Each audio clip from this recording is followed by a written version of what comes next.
स्वागत है आपका फिर एक बार हमारे चैनल में जेन स्पाइन। मेरा नाम है डॉक्टर राकेश ठाके। मैं एक स्पाइन सर्जन के तौर पे मुंबई में काम कर रहा हूँ।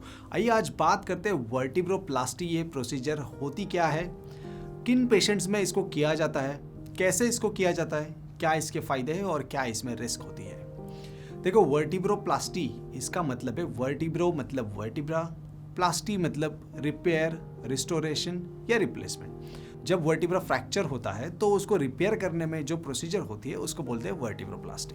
आइए जानते हैं इसको कैसे किया जाता है। ये प्रोसीजर एकदम आसानी से half an hour to 45 minutes के अंदर पूरी तरह से कंप्लीट हो जाती है। इस प्रोसीजर के दौरान पेशेंट को अपने पेट के बल सुलाया जाता है प्रोन पोजीशन में और उनको लोकल एनेस्थीसिया या सिडेशन या शॉर्ट जनरल एनेस्थीसिया में ये प्रोसीजर किया जाता है। तो एक्सरे गाइडेंस के अंडर हम देखते हैं कि जो फ्रैक्चर्ड वर्टिब्रा है उस वर्टिब्रा के जो पेडिकल्स होता है दोनों साइड में, उसको देख के एक्सरे के जरिए उस पेडिकल में एक पतला सा नीडल हम डालते हैं जिसको बोलते हैं जमशीदी नीडल। वो नीडल की पोजीशनिंग हम बार बार एक्सरे में चेक करके ठीक वर्टिब्रा जो फ्रैक्चर है उसके बॉडी के अंदर हम पहुंचते हैं और वो पहुंचने के बाद हम फिर एक बार अपनी पोजीशन कंफर्म करते हैं। एपी और लैटरल मतलब फ्रंट और लैटरल साइड की व्यू में हम देखते हैं कि हमारी नीडल फ्रैक्चर्ड वर्टिब्रा में वेल पोजीशनड है।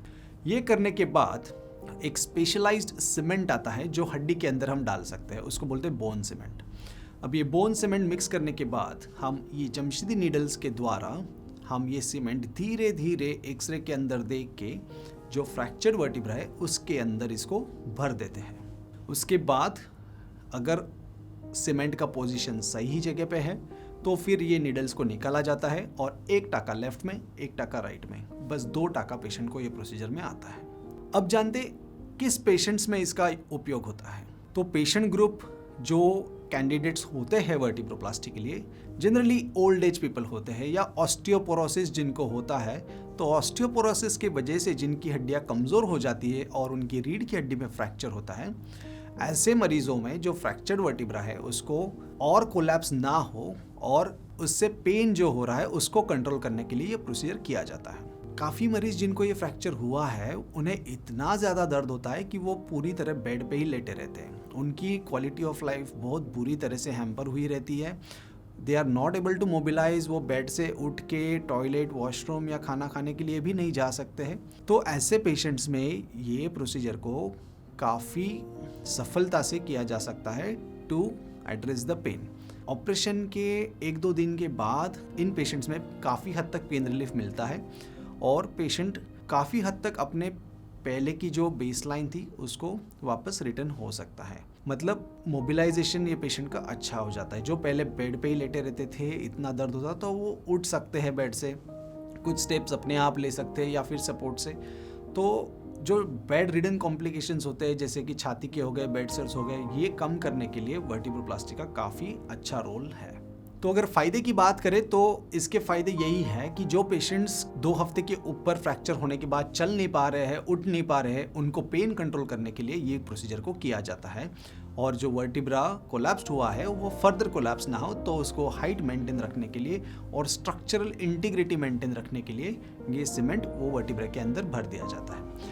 अब बात करेंगे इसके रिस्क क्या है। तो अगर रिस्क की बात करें तो इसमें सबसे बड़ा रिस्क होता है कि जो सीमेंट हम डाल रहे हैं वो अगर बहुत पतला है, उसकी अगर विस्कोसिटी बहुत पतली है तो ये सीमेंट पीछे भी जा सकता है और पीछे स्पाइनल कॉर्ड होती है वर्टिब्रल बॉडी के पीछे। तो अगर ये सीमेंट पीछे कनाल में जहाँ से स्पाइनल कॉर्ड जाती है वहाँ पर अगर जाता है तो नस के ऊपर दबा सकता है, स्पाइनल कॉर्ड के ऊपर दबा सकता है, जिससे पैरों में ताकत जाने का खतरा रह सकता है। बट ये काफ़ी कम लोगों में होता है। अगर 1000 ऑपरेशन होते तो 0.1% में थोड़ा बहुत सीमेंट लीक हो सकता है। बट इसमें घबराने की ज़रूरत बिल्कुल नहीं है क्योंकि जब सीमेंट डाला जाता है तो एक्सरे में देखा जाता है कि वो कहाँ जा रहा है और अगर सर्जन को पता लगता है कि सीमेंट पीछे जा रहा है तो उसी टाइम पे हम ये प्रोसीजर को रोक देते हैं और सीमेंट क्वांटिटी जितनी भी जाती है उतना पेशेंट को रिलीफ मिल सकता है। तो ऐसा नहीं है कि एक पर्टिकुलर अमाउंट ही जाना चाहिए, कभी कभी थोड़े बहुत सीमेंट में भी काफ़ी हद तक पेन रिलीफ मिलता है। यही एक इसमें रिस्क है। बाकी तो छोटी मोटी रिस्क जैसे इन्फेक्शन हो गया वो सब इसमें रहता है बट वो एकदम मामूली हद तक है। सबसे मेन कॉम्प्लिकेशन का खतरा होता है सीमेंट लीक, बट उसको भी हम सियाम में देख सकते हैं और अगर वैसा होता है तो हम उसी टाइम पे रुक जाते हैं। तो ये हो गया वर्टिब्रोप्लास्टी के बारे में और आशा करता हूँ कि आपको ये प्रोसीजर, ये वीडियो देख के समझ में आया होगा। और अगर आपको या आपके किसी रिश्तेदार को इसकी ज़रूरत है तो मैं कहूँगा कि आप बिल्कुल इसके लिए जा सकते हो, इसमें ज़्यादा कोई रिस्क नहीं है। फिर भी अगर आपको इससे रिलेटेड कोई सवाल है तो ज़रूर आप नीचे कमेंट सेक्शन में लिखें, या फिर आप हमें व्हाट्सएप पे या कॉल पे भी हमें संपर्क कर सकते हो। Thank you so much.